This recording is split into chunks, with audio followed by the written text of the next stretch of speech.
Hi everyone, I'm Phil and welcome to Who's He at the Movies. And this time I'm going to be taking a look at one of my favourite British horror movies, 1957's Night of the Demon. Starring Dana Andrews, Peggy Cummins and Noel McGuinness, this film is based on the M.R. James story, The Casting of the Runes. Now, if you don't know who M.R. James is, and I could dedicate an entire episode to him alone, he was really famous for his ghost stories, usually based on a naive academic who would awaken an ancient evil or spirit through either professional curiosity or sometimes just pure arrogance. And yes, James' Casting of the Runes also follows this format. However, with Night of the Demon being made in the 1950s, this was the age of the atom. So instead of a stuffy British academic, we have an American psychologist. A lot of horror or science fiction films made in this period often featured a square-jawed scientist as the hero. Out were gun-toting, hard-boiled protagonists, and in were scientists played by actors who were, well, quite honestly, looked more at home playing hard-boiled, gun-toting protagonists. But what is this film about? Dr. John Holden, an American square-jawed psychologist played by Dana Andrews, arrives in Britain to investigate and expose occultist Julian Carswell, played by Noel McGuinness, as a charlatan. But after one of Holden's British colleagues is killed by a fiery demon and Holden dismissing Carswell's powers as nothing more than cheap magic tricks, he soon realises that Carswell's powers are actually real. With Carswell having placed a curse on Holden by slipping him a piece of paper containing ancient runes, Holden must find out how to break the curse before the demon also claims him as his next victim.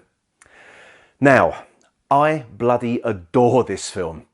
By modern standards, it is very tame. Of course, being the 1950s and not being a Hammer film, there is no blood on show, neither are there really jump scares to speak of. However, what it does have is plenty of atmosphere. Directed by French-American filmmaker Jacques Tourneur, I hope I'm pronouncing his name right there, who also directed the equally atmospheric horror Cat People, he wanted this film to not show the demon, as he wanted audiences to not be certain as to whether they actually saw the demon or not. However, the demon's appearance in this film was down to producer Hal E. Chester, who basically shot the footage without Tourneur's knowledge. An atmospheric horror film was not on Chester's agenda, which led to a lot of friction between him and Tourneur. But the demon is what fascinated me about this film. Going back to 1977, I was in junior school and that year we had a book club. It wasn't really a club as such, but what it did have was a catalogue which the kids could buy a book at a discounted rate.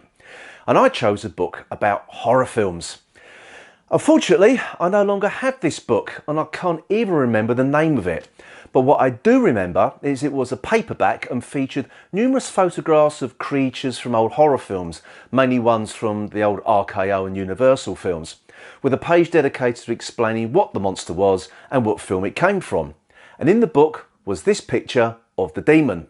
I love the look of it, but to the best of my knowledge, it was hardly ever shown on British television, so I never actually got to see this film until I was in at least my 30s.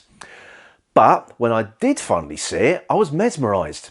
It could have easier fallen into the trap of being a trashy B-movie, full of cheap scares and the demon being overused throughout. However, despite the demon being shown at the beginning of the movie, we get a steady build-up as Dana Andrews' character slowly begins to realise that the demon is coming after him and tracks Carswell's other followers who have had the runes cast against them. Now, Dana Andrews. At this point in his career, he was somewhat on the downward slope. Being what seemed to be a trend in British horror films of the 1950s, fading Hollywood stars were often cast to boost the chances of a film's success. So, Andrews was cast as the lead in this film, just like Brian Donlevy, another American actor who had been seen better days, was cast or miscast as the most British of characters, Professor Bernard Quatermass, in The Quatermass Experiment and Quatermass 2. But what does make me giggle is that in the arrival in Britain of Andrews' character, Holden, it's front page news in the film. Like scientists were rock stars before Elvis Presley had got the first twitch in his hips. Oh, that's very much. Holden is also a very unlikable character. Smug, arrogant and oh so sure that anything that isn't science is pure hokum. The viewer would most likely enjoy seeing him torn limb from limb by the demon if I'm being honest. But I would like to think that this is by design rather than Dana Andrews unwittingly portraying him this way. Either way though, I really enjoy his performance and watching his reaction as everything he believes in is proven wrong. However, I must add that Holden's incredulity and refusal to believe the strange events that happened to him does get a bit tiresome, and at points I just wanted to give him a slap. Now, with the mention of strange events, this leads me onto the character of Carswell, played by Noel McGuinness. A man of wealth and influence, only made possible by his connection to the occult, he is not your standard movie villain. He doesn't lust after the leading lady, nor does he have an army of henchmen at his disposal. In actual fact, he's a bit of a mummy's boy. A middle-aged man who lives in a mansion with his mother and puts on magic shows for the local kids as Uncle Bobo the Clown. But, of course, this is all a facade. He rules people through fear and intimidation, and like Holden, he is very, very sure of himself. And Noel McGuinness plays the role really well. One moment avuncular, the next menacing. It's a very, very understated performance, which, perhaps in lesser hands, would be a cackling megalomaniac. I must also mention Peggy Cummins as Joanna Harrington, the niece of Holden's murdered colleague. Refreshingly, for a film of this period, she is not a damsel in distress.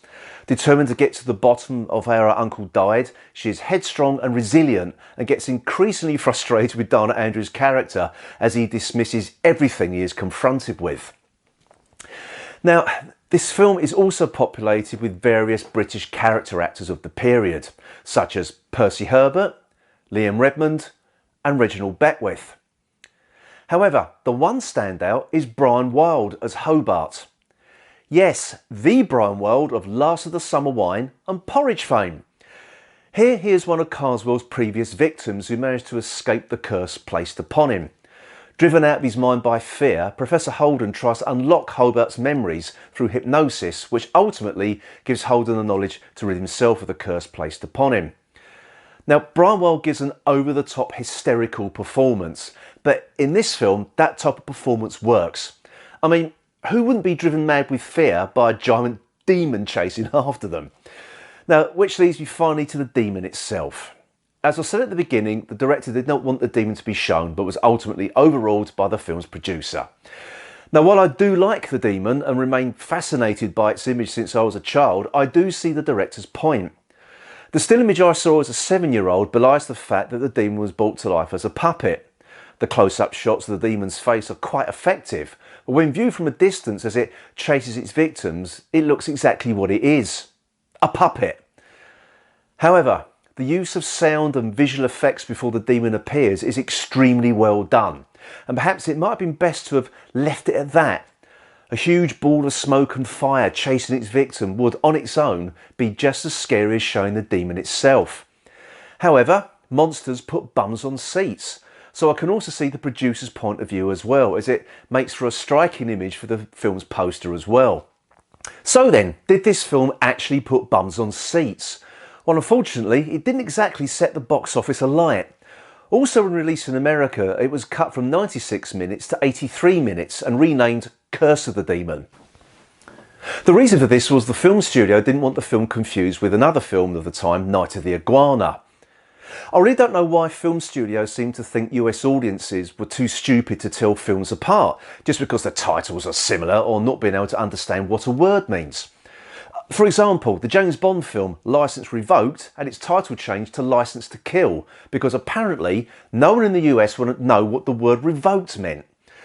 Anyway, I think Night of the Demon is a taut and extremely well-made horror film. Okay, the demon might look a bit naff by modern standards, but it is used sparingly, and the film does not lack atmosphere.